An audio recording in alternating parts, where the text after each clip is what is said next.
ओम शांति। 29/8/24 की वाणी है। मीठे बच्चे, तुम यहाँ पढ़ाई पढ़ने के लिए आए हो। तुम्हें आंख बंद करने की दरकार नहीं।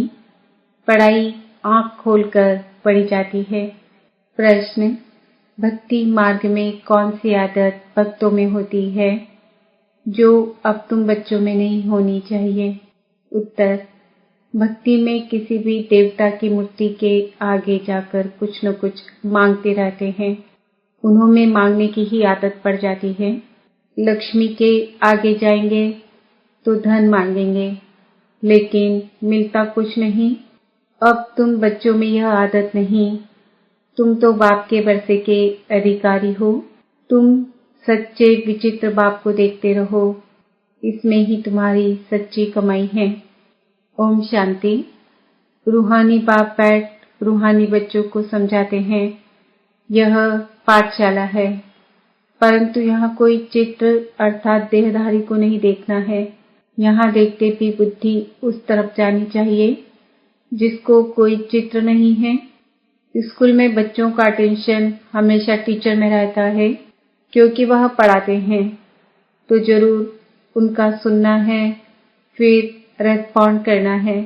टीचर प्रश्न पूछेगा तो इशारा करेंगे ना। मैं बताता हूँ, यहाँ यह है विचित्र स्कूल, क्योंकि विचित्र पढ़ाई है जिसका कोई चित्र नहीं है, तो पढ़ाई में आंखें खोलकर बैठना चाहिए ना। स्कूल में टीचर के सामने कभी आंखें बंद करके बैठते हैं क्या? भक्ति मार्ग में हिरे हुए हैं, आंखें बंद कर माला जपना आदि। साधु लोग भी आंखें बंद करके बैठते हैं। वह तो स्त्री को देखते भी नहीं है कि कहाँ मन चलायमान न हो जाए। परंतु आजकल जमाना है तमो प्रधान। बाप तुम बच्चों को समझाते हैं। यहाँ तुम भल देखते हो शरीर को, परंतु बुद्धि उस विचित्र को याद करने में रहती है। ऐसा कोई साधु संत नहीं होगा जो शरीर को देखते याद उस विचित्र को करे। तुम जानते हो, इस रथ में वह बाबा हमको पढ़ाते हैं। वह बोलते हैं, करती तो सब कुछ आत्मा ही है, शरीर तो कुछ भी नहीं करता। आत्मा सुनती है। रूहानी ज्ञान व जिस्मानी ज्ञान सुनती सुनाती आत्मा ही है। आत्मा जिस्मानी टीचर बनती है। शरीर द्वारा जिस्मानी पढ़ाई पढ़ते हैं, वह भी आत्मा ही पढ़ती है। संस्कार अच्छे व बुरे आत्मा ही धारण करती है। शरीर तो राख हो जाता है। यह भी कोई मनुष्य नहीं जानते। उन्हों को देह अभिमान रहता है। मैं फलाना हूँ, मैं प्राइम मिनिस्टर हूँ। ऐसे नहीं कहेंगे कि हम आत्मा ने यह प्राइम मिनिस्टर का शरीर लिया है। यह भी तुम समझते हो। सब कुछ आत्मा ही करती है। आत्मा विनाशी है। शरीर सिर्फ यहाँ पाठ बजाने के लिए मिला है। इसमें अगर आत्मा ना होती तो शरीर कुछ कर ना सके। आत्मा शरीर से निकल जाती तो जैसे एक लोथ पड़ा रहता है। आत्मा को इन आंखों से देख नहीं सकते। वह तो सूक्ष्म है ना। तो बाप कहते हैं, बुद्धि से बाप को याद करो। तुमको भी बुद्धि में है। हमको शिव बाबा पढ़ाते हैं इन द्वारा। यह भी सूक्ष्म समझने की बातें हैं। कहीं तो अच्छी रीति समझते हैं, कहीं तो जरा भी नहीं समझते। है भी सिर्फ यह बात, अल्प माना भगवान बाबा। सिर्फ भगवान व ईश्वर कहने से वह बाप का संबंध नहीं रहता है। इस समय सब पत्थर बुद्धि है, क्योंकि रचिता बाप और रचना के आदि मध्य अंत को नहीं जानते हैं। यह वर्ल्ड की हिस्ट्री ज्योग्राफी रिपीट होती रहती है। अभी संगम युग है। यह किसको पता नहीं है। तुम समझते हो। आगे हम भी नहीं जानते थे। बाबा अभी तुम्हें यहाँ ज्ञान से श्रृंगारते हैं, फिर यहाँ से बाहर जाते हो तो माया धूल में लथेर ज्ञान श्रृंगार बिगाड़ देती है। बाप श्रृंगार तो करते हैं, परंतु अपना पुरुषार्थ भी करना चाहिए। कई बच्चे मुख से ऐसा बोलते हैं जैसे जंगली, श्रृंगार जैसे कि हुआ ही नहीं है, सब भूल जाते हैं। लास्ट नंबर में जो स्टूडेंट बैठे रहते हैं उनकी पढ़ाई में इतनी दिल नहीं लगती है। हाँ, फैक्ट्री आदि में सर्विस कर साहूकार बन जाते हैं। पढ़ा हुआ कुछ नहीं, यह तो बहुत ऊंच पढ़ाई है।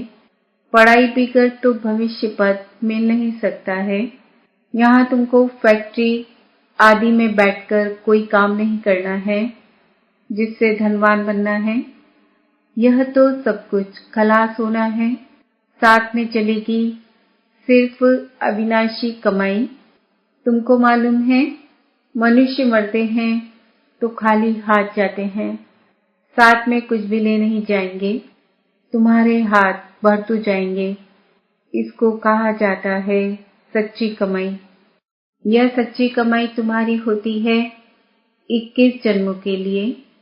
बेहद का बाप ही सच्ची कमाई कराते हैं। तुम बच्चे देखते हो इस चित्र को, परंतु याद करते हो विचित्र बाप को, क्योंकि तुम भी आत्मा हो, तो आत्मा अपने बाप को ही देखती है, उनसे पढ़ती है। आत्मा को और परमात्मा को तुम देखते नहीं हो, परंतु बुद्धि से जानते हो।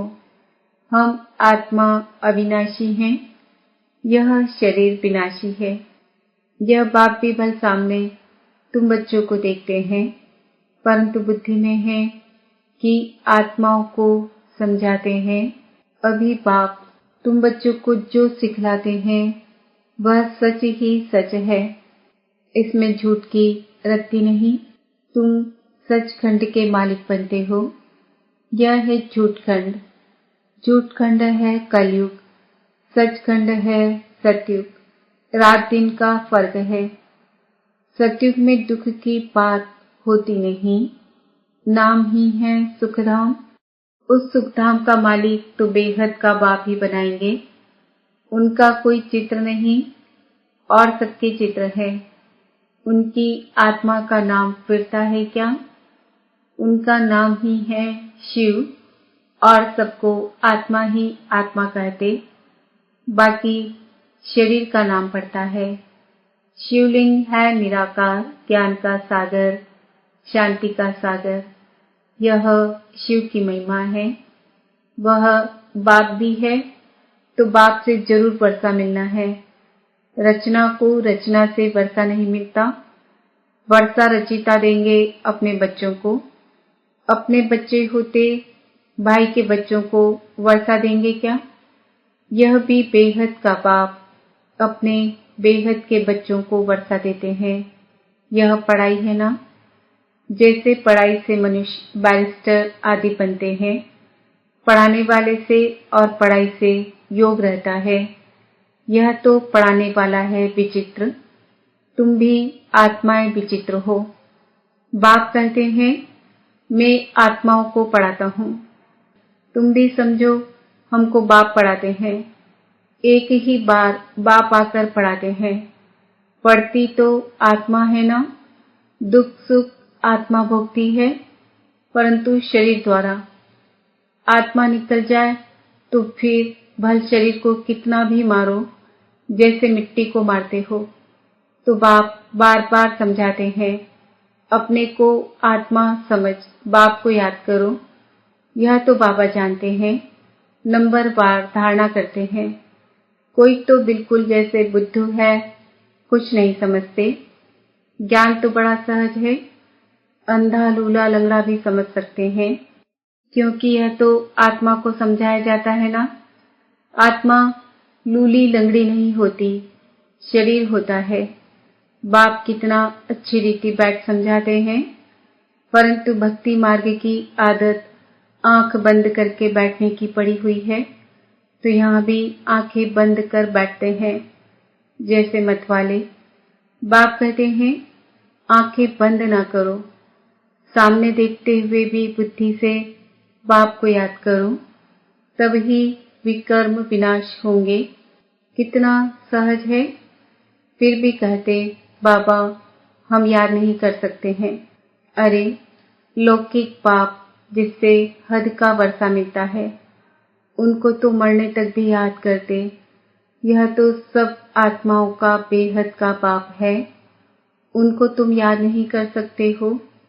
जिस पाप को बुलाते भी हैं, ओ गॉड फादर गाइड मी, वास्तव में यह कहना भी रॉन्ग है। बाप सिर्फ एक का तो गाइड नहीं है, वह तो बेहद का गाइड है। एक को थोड़े ही लिबरेट करेंगे। बाप कहते हैं, मैं सबकी आकर सदगति करता हूँ। मैं आया ही हूँ सबको शांति धाम भेज देने। यहाँ मांगने की दरकार नहीं। बेहद का पाप है ना, वह तो हद में आकर मी करते रहते हैं। हे परमात्मा मुझे सुख दो, दुख मिटाओ, हम पापी नीच हैं, आप रहम करो। पाप कहते हैं, मैं बेहद की पुरानी सृष्टि को नया बनाने आया हूँ। नई सृष्टि में देखता रहते हैं, मैं हर 5000 वर्ष बाद आता हूँ, जबकि तुम पूरे पतित बन जाते हो। यह है ही आसुरी संप्रदाय। सद्गुरु तो एक ही है सच बोलने वाला, वही बाप भी है, टीचर भी है, सद्गुरु भी है। बाप कहते हैं, यह माताएं ही स्वर्ग का द्वार खोलने वाली है। लिखा हुआ भी है गेटवे टू हेवन, परंतु यह भी मनुष्य समझ थोड़े ही सकते हैं। नर्क में पड़े हैं ना, तब तो बुलाते हैं। अब बाबा तुमको स्वर्ग में जाने का रास्ता बताते हैं। बाप कहते हैं, मैं आता ही हूँ पतितों को पावन बनाने और वापस ले जाने। अब अपने को आत्मा समझ बाप को याद करो, तो तुम्हारे पाप कट जाएंगे। सबको एक ही बात सुनाओ कि बाप कहते हैं, माया जीत जगत जीत बनो। मैं तुम सबको जगत का मालिक बनाने का रास्ता बताता हूँ। फिर लक्ष्मी की दीपमाला पर पूजा करते हैं, उनसे धन मांगते हैं। ऐसे नहीं कहते, हेल्थ अच्छी करो, आयु बड़ी करो। तुम तो बाप से वर्षा लेते हो, आयु कितनी बड़ी हो जाती है। अभी हेल्थ, वेल्थ, हैप्पीनेस सब दे देते हैं। वह तो लक्ष्मी से सिर्फ ठीकरियां मांगते हैं, वह भी मिलती थोड़ी ही है। यह एक आदत पड़ गई है। देवताओं के आगे जाएंगे भीख मांगने। यहाँ तो तुमको बाप से कुछ भी मांगना नहीं है। तुमको तो बाप कहते हैं, माँ में कम याद करने से मालिक बन जाएंगे और सृष्टि चक्र को जानने से चक्रवर्ती राजा बन जाएंगे। दैवी गुण भी धारण करने हैं, इसमें कुछ बोलने की दरकार नहीं रहती। जबकि बाप से स्वर्ग का वर्षा मिलता है, अभी तुम इनकी पूजा करेंगे क्या? तुम जानते हो, हम खुद ही यह बनते हैं, फिर इन 5 तत्वों की क्या पूजा करेंगे? हमको विश्व की बादशाही मिलती है, तो यह क्या करेंगे? अभी तुम मंदिर आदि में नहीं जाएंगे। बाप कहते हैं, यह सब भक्ति मार्ग की सामग्री है। ज्ञान में तो है एक अक्षर, माँ में कम याद करो। बस याद से तुम्हारे पाप कट जाएंगे, सतो प्रधान बन जाएंगे। तुम ही सर्वगुण संपन्न थे, फिर बनना पड़े, यह भी समझते नहीं।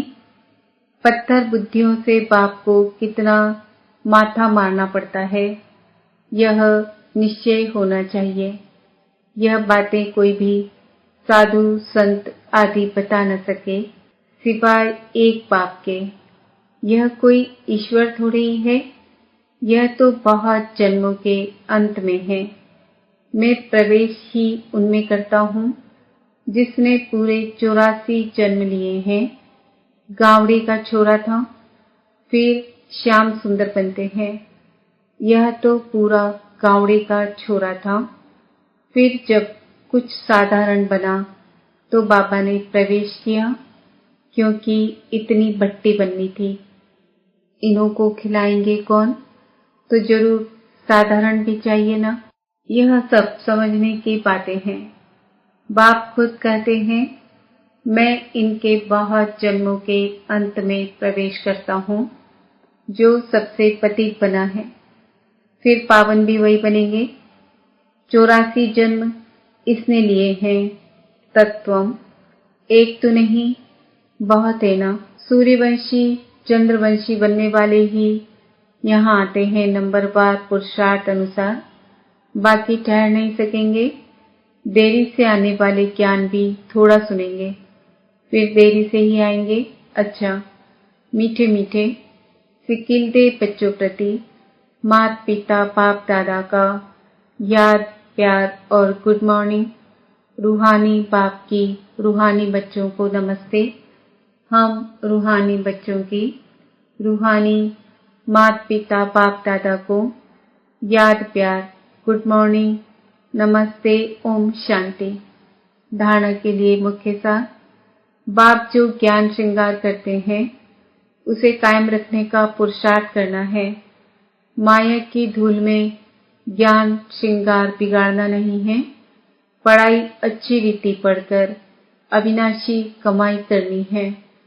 इस चित्र अर्थात देहधारी को सामने देखते हुए बुद्धि से विचित्र बाप को याद करना है। आंखें बंद कर बैठने की आदत नहीं डालनी है। बेहद के बाप से कुछ भी मांगना नहीं है। वरदान। समय के महत्व को जान। फास्ट सो फर्स्ट आने वाले तीव्र गति के पुरुषार्थी भव। अव्यक्त पाठ में आई हुई आत्माओं को last so fast, fast so first आने का वरदान प्राप्त है। तो समय के महत्व को जान, मिले हुए वरदान को स्वरूप में लाओ। यह अव्यक्त पालना सहज ही शक्तिशाली बनाने वाली है।